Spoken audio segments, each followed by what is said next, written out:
So, the 2022 Megatins did a lot when it came to reprinting some of the most highly sought after cards. But what did it do for making cheap decks? Today we're gonna get a little innovative and share with you the top 5 budget decks post the 2022 Megatins, but it's Update Monday.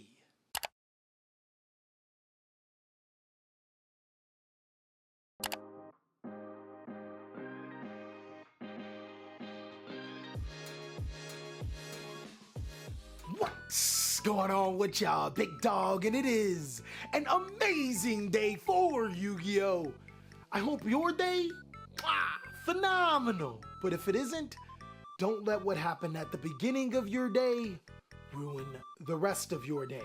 Can't really speak for any other cultures, but the American culture is all about working, and more working. Sometimes we get so wrapped up with work and grocery shopping and all the other things we have to do, we forget to cherish our family.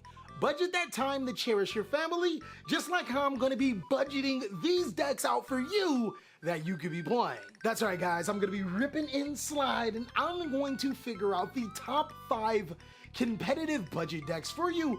And if I had to start off with one, this one's simple. I am going to have to hands down say Despia. It's kind of funny how the arc of Despia has happened. When it made his debut in Dawn of Majesty, nobody thought about it. But only months later with Burst of Destiny and Structure Deck Albaz, it was the best deck of the format. No one can beat Despia. It was the ultimate endgame. Now we're moving towards the later portions of 2022, and it feels like everyone has forgot about still one of the most powerful strategies in Yu-Gi-Oh! Despia actually even got a new card from Power of the Element, which is huge. Branded Explosion allows you to be able to tribute a monster to be able to special summon monsters from the graveyard to both players' side of the field. But if you tribute a fusion monster with Albaz in the name, you get to special summon them both to your side of the field. Now I know there's a reason why we like Despia so much. It wasn't because of polymerization or even super polymerization. It was a reason. Oh yeah. You know you can send random light and dark monsters. Because of the new Branded Explosion, Branded Despia actually has access to be able to artifact Scythe Lock your opponent. On top of that, having cards like Branded Opening and Masquerade reprinted inside of the Megatins, Despia is stupid cheap.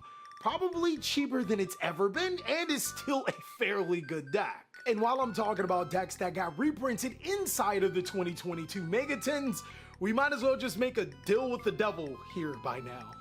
Guys, let's just be real. We're in the losing side of the Yu-Gi-Oh! Meta right now.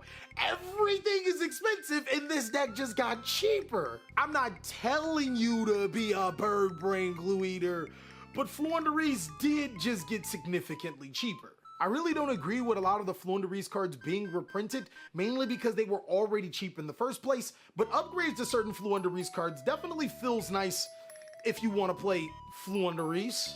But a card that was huge for players on a budget was easily Pot of Prosperity, and having this card inside of the Megatins is like, Enkyo says it best. And I know, guys, at this point in time, no one likes a Floowandereeze player. But tell me, do you like getting your cheeks clapped by the rest of the decks in the meta that seems to be overly dominant? Well, if I had to pick a favorite part of Floowandereeze, it wouldn't be Barrier Statue of the Stormwinds, it wouldn't even be Dimensional Shifter. I feel that Harpy's Featherstorm is a ridiculously underrated Yu-Gi-Oh card. It negates all effect monsters for the entire turn. Brosiv, Broskis, Brolov, Broman, Brosiv! Couldn't think of any other bros. Now, outside of those blatantly obvious strategies, the 2022 Megatins ain't got shit else for ya. Nothing, nada, zilch. Dog, they ain't even give us the War Rock cards. They ain't even give us the S-Force cards, and you know how I feel about the police. They ain't even give us the Amazement cards. Yo, this kind of hard to find out other strategies. Fortunately enough, reprints of some of the most powerful hand traps in the game, like Ash Blossom and Joyous Spring and Ghost Bell and Haunted Mansion, easily makes Math Mech a lot more accessible inside of the Yu-Gi-Oh card game. Now, MathMech was already a fairly budget strategy before the 2022 Megatins, but because of these hand traps being reprinted, it makes this deck so much more accessible because you're gonna need a lot of hand traps. Topping MathMech builds over the course of this format have played at least 16 hand traps, my guy. Hey, what you need? What you need? I got that hard on deck. I got them Ash Blossoms. I got them Ghost Spells. What you need? I got that. Don't touch it. Tell nobody though. My favorite part about MathMechs is easily Prime MathMech Alimbertion. Not only does this get your play started, but it can also search any spell or trap card from your deck to your hand. Let all of the floodgates floodgate your opponent. Fortunately enough for the Glue Eaters, you don't have to do too much math to be able to play this deck, other than subtracting your opponent's life points to 0. And for the people that want me to add up a deck profile for these particular decks, I'll be placing them all on my Patreon just as a special thanks for helping me pay my editors. See, we did some math puns there. All right, I'm not here to divide the community over this, all right? Just multiply that subscribe button. Now, if you played Yu-Gi-Oh! In the late 2020, I believe, and 2021, you don't have to do much searching to be able to find out that Drytron did get some significant reprints inside of this set. One of the last and most expensive cards for Drytron was Diviner Herald. That card has moved from a $50 Yu-Gi-Oh! Card to about $6 a copy. That's an investment.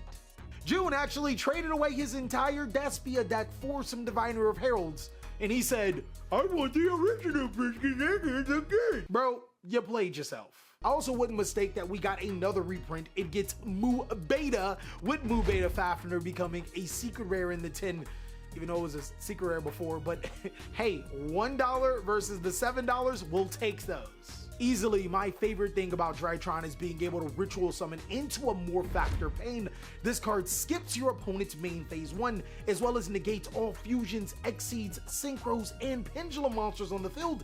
If your opponent is playing Runic, they gotta skip their main phase 1 and their battle phase. Let's also not underestimate that a ton of great going second cards were also reprinted inside of the tin. That is very much appreciated because Drytron is a very good going second deck that can also skip your opponent's main phase. And lastly, this genuinely just might be hopium, like hopium. Or just me coping with the fact that this deck has all of the potential and no one is playing it. Even though it doesn't have any reprints directly connected to it, I personally think that Scareclaw is phenomenal. And the reason why is because this Yu-Gi-Oh! Meta is so reliant on fusion summoning and Exceed summoning. Well, I mean, Scareclaws actually have a really good way around that. I am still ultra invested into Scareclaw Tricart, as not only is it unaffected by monsters in defense position, it also does the work itself, switching all monsters on the field into defense position. It's like a Baguska, except it's permanent, it got a big body, and yeah, it's a Scareclaw card. That being reprinted alongside of the other important staple reprints makes Scareclaw a lot cheaper. I actually even made a competitive Scareclaw deck with only $50. I didn't have access to cards like Pot of Prosperity or Forbidden Droplet or even hand traps for that matter. I wonder how great you could make this deck with the 2022 Megatins. Now I'm gonna go ahead and give you a bonus because I don't want to hear an earful from TJ. Outlich is extremely cheap, and to be honest with you probably could pick it over Flundereese. I have no favorite cards other than Outlich the Golden Lord. I mean, the card looks phenomenal. Bro, do you see him? He be like, no, he got the leg crossing thing going on. It's dope. It also didn't get any budget reprints from the 2022 Megatins that I can think of, but I'm pretty sure you can let me know, as well as some other budget decks that you have been finding a lot of success with. I appreciate you for watching, but you already know it's not over. You can go ahead and check out these other awesome videos, and even Master Duel Cali for some Master Duel content, as I'll catch you on the next one, big dog.